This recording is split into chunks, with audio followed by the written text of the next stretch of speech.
आज हम बात करेंगे बिहार के दो ऐसे सीट की जहां से लालू की दोनों बेटियां चुनाव मैदान में उतरी हैं।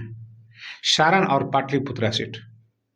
बता दें कि पाटलिपुत्रा सीट से जहां अपने चाचा को कभी परास्त नहीं कर पाई भतीजी मीसा भारती और लगातार 2 बार चुनाव हार चुकी है। बिहार में इस बार लोकसभा चुनाव बेहद खास है। राष्ट्रीय जनता दल के प्रमुख लालू प्रसाद यादव भले ही खुद आम चुनाव नहीं लड़ पा रहे हैं, लेकिन इस बार उन्होंने दांव बड़ा खेला है। पहले इंडिया ब्लॉक के सहयोगी दलों के बीच खुद टिकट तय किए, फिर अपनी 2 बेटियों को मैदान में उतारकर दमखम के साथ मुकाबला करने का इरादा जाहिर कर दिया है। बता दें कि सिंगापुर में रहने वाली रोहिणी आचार्य की पॉलिटिक्स में एंट्री हुई है और सारण जैसे पुराने गढ़ से उतरने की चुनौती सौंपी गई है, जबकि बड़ी बेटी मीसा भारती तीसरी बार पाटलिपुत्र से चुनाव लड़ेगी। 2014 और 2019 के चुनाव में मीसा को हार का सामना करना पड़ा था। फिलहाल यह देखना दिलचस्प हो जाएगा कि लालू की दोनों बेटियां अपने पिता की उम्मीदों पर कितना खरा उतरती हैं। तो आइए जानते हैं विस्तार से।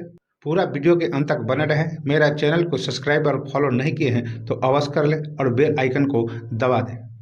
तो सबसे पहले नमस्कार, आप देख रहे हैं न्यूज़ीरा और मैं आपके साथ विपिन। सारण में रोहिणी आचार्य का मुकाबला बीजेपी के दिग्गज नेता और सिटिंग सांसद राजीव प्रताप रूडी से होगा। रूडी ने सारण से कुल 7 बार चुनाव लड़ा है। ये उनका 8वां चुनाव है। रूडी ने 2014 में रोहिणी की मां राबड़ी देवी को हराया था। हालांकि 2004 और 2009 में वो लालू प्रसाद यादव के हाथों पराजित हो गए थे। रूडी को सारण से कुल 4 चुनाव में जीत मिली है। 3 चुनाव में हार का सामना करना पड़ा है। बता दें कि रूडी 2019 के चुनाव में लालू प्रसाद यादव के समधी चंद्रिका राय को भी हरा चुके हैं। फिलहाल अगर 2024 में रूडी जीतते हैं तो सारण में उनकी हैट्रिक जीत होगी। वहीं रोहिणी के पक्ष में नतीजे आते हैं तो यह उनकी पहली चुनावी जीत होगी। सारण सीट को लालू प्रसाद यादव का गढ़ माना जाता है। वे इस सीट से 4 बार सांसद रहे हैं। साल 1977 में लालू प्रसाद यादव पहली बार इसी लोकसभा क्षेत्र से चुनाव जीते थे। लालू ने भारतीय लोक दल के टिकट पर चुनाव लड़ा था। तब यह सीट छपरा लोकसभा क्षेत्र के नाम से जानी जाती थी।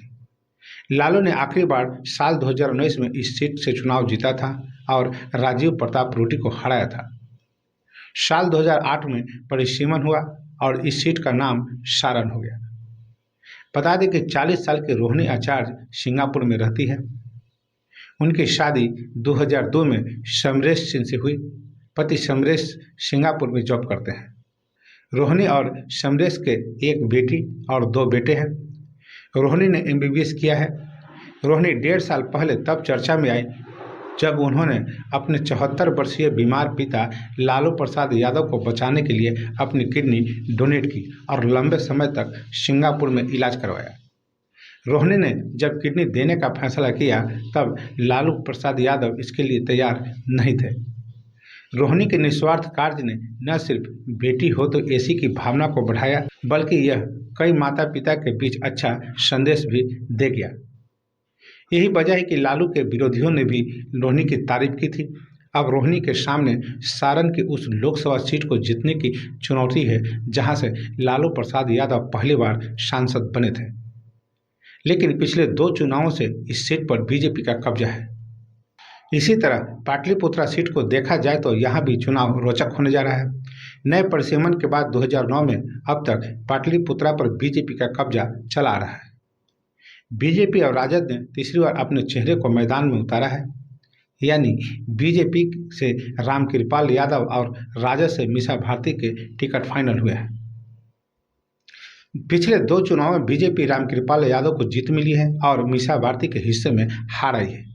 मीसा को इस बार इंडिया ब्लॉक का समर्थन मिलेगा। इससे पहले 2009 में यह सीट जनता दल के कोटे में थी। उस समय जनता दल के रंजन प्रसाद यादव ने राजद सुप्रीमो लालू प्रसाद यादव को पाटलिपुत्रा इलाके में रामकृपाल यादव को जमीन और मजबूत नेता माना जाता है। यहाँ तक कि उनकी यादव समाज में भी गहरी पैठ है। यही वजह है कि 2 बार मीसा भारती को चुनाव हरा चुके हैं। खुद लालू प्रसाद यादव इस सीट से 2009 में हार चुके हैं।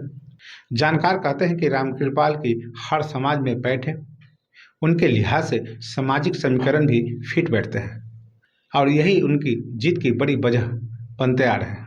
हालांकि देखना होगा कि इस बार आम चुनाव में लालू परिवार और मीसा भारती चुनावी जीत के लिए रामकृपाल की किस हद तक घेराबंदी करने में सफल हो पाते हैं। हम बात करें पाटलिपुत्रा सीट की, तो इस सीट पर 16 लाख वोटर्स हैं, जिसमें करीब 4 लाख यादव, 3 लाख भूमिहार, 1 लाख ब्राह्मण, 1,70,000 कुर्मी के अलावा आरजेडी से दूरी बनाकर रखने वाले यादवों के साथ भूमिहार और दूसरी समान जातियां रामकृपाल यादव के समर्थन में देखी जाती है। इसके अलावा जनता दल के पिछड़े और अति पिछड़े वोट भी रामकृपाल यादव को समर्थन देते हैं। साल 2009 से पाटलिपुत्रा सीट पर उम्मीदवारों की झोली में वोट भी बढ़ते गए। 2009 में जनता दल के रंजन प्रसाद यादव ने 2,59,000 वोट हासिल किए और राजद के लालू प्रसाद को हराया था। साल 2014 में बीजेपी के रामकृपाल यादव 3,83,000 वोट हासिल किए थे। 2019 में बीजेपी के रामकृपाल यादव को 5,09,000 वोट मिले थे। साल 2019 में सारण में बीजेपी के राजीव प्रताप रूडी जीते, उनको 1,38,429 वोटों से जीत मिली थी। जनता दल समेत एनडीए के सहयोगी दलों का समर्थन रहा और आरजेडी के चंद्रिका राय चुनाव हार गए। पाटलिपुत्रा से बीजेपी के रामकृपाल यादव चुनाव जीते 29,321 वोटों से। राजद की मीसा भारती दूसरे नंबर पर रहे। रामकृपाल यादव को 5,09,557 वोट और मीसा भारती को 4,70,236 वोट मिले थे। वहीं साल 2014 की बात करें तो सारण से बीजेपी के राजीव प्रताप रूडी जीते, 40,948 वोटों से इनको जीत मिली। आरजेडी की राबड़ी देवी चुनाव हारी और तीसरे नंबर पर रही जनता दल की पार्टी। बात 2019 की बात करें तो पाटलिपुत्रा से बीजेपी का रामकृपाल यादव जीते, 40,332 वोट से जीते और राजद की मीसा भारती दूसरे नंबर पर रहे। रामकृपाल यादव को वोट 3,83,262 मत मिले, वहीं मीसा भारती को 3,42,940 वोट मिले। बात साल 2009 की, सारण में आरजेडी के लालू प्रसाद चुनाव जीते 51,815 मत से। कांग्रेस का समर्थन मिला। बीजेपी के राजीव प्रताप रूडी चुनाव हार गए। बात पाटलिपुत्रा के तो जनता दल के रंजन प्रसाद यादव चुनाव जीते थे 23,541 वोटों से। राजद के लालू प्रसाद दूसरे नंबर पर रहे। रंजन प्रसाद को 2,69,298 वोट और लालू प्रसाद यादव को 2,45,745 मत मिले थे।